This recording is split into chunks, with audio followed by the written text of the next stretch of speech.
nice and creamy.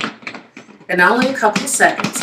And I like to let it go till the ice kind of melts in there. So I'm going to put about a cup of ice because I'm letting the ice kind of melt in there as well.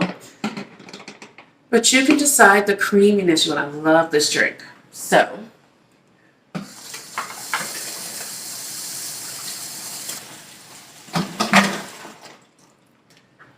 now, there will be those who go, why did she not tell us how much sugar to put in? Again, I'm going to tell you one more time.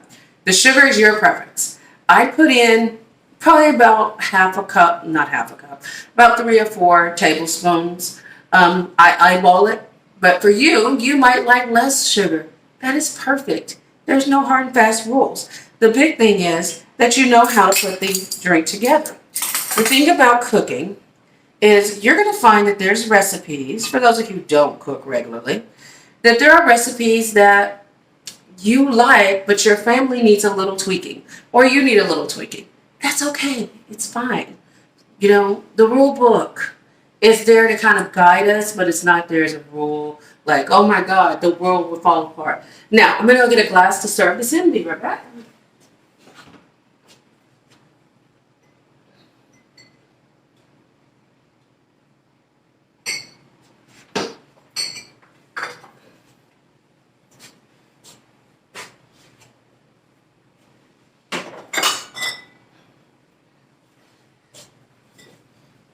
Sorry about the wait. I am back.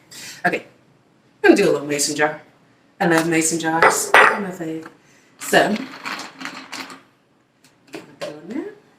See, it's nice and creamy, nice and green. I have a ton of green recipes I'm going to show y'all. I think for tomorrow morning, I will show you all how to do a cactus smoothie, which is a delicious smoothie drink. So we got our matcha green tea. We're going to clean up now, drink some green tea for some energy and a quick fat bomb, and enjoy our day. Now when I talk about fat bombs, people who are on keto know what I'm talking about. I'm going to give you guys the caloric count of fat in this. It's got 12 grams of fat. You're about 2.5 in there, so 24, 26, 36, blah, my brain. 36 grams of fat is an awesome amount of fat to get into your diet. The thing about it is we're not using fats that are going to clog the pores. We're actually using fat that your body's going to be able to burn. It's because the goal is by the time we're done by September 17th, which is where I get that 33 weeks and 3 days thing, it's my birthday, I'm going to have my 100 pounds off. And you're going to have your goals reached, whether it's to lower your blood pressure, to eat healthier, learn to cook more. We're going to do all that together. Okay? So have a good day. Be blessed, and we'll talk about it soon.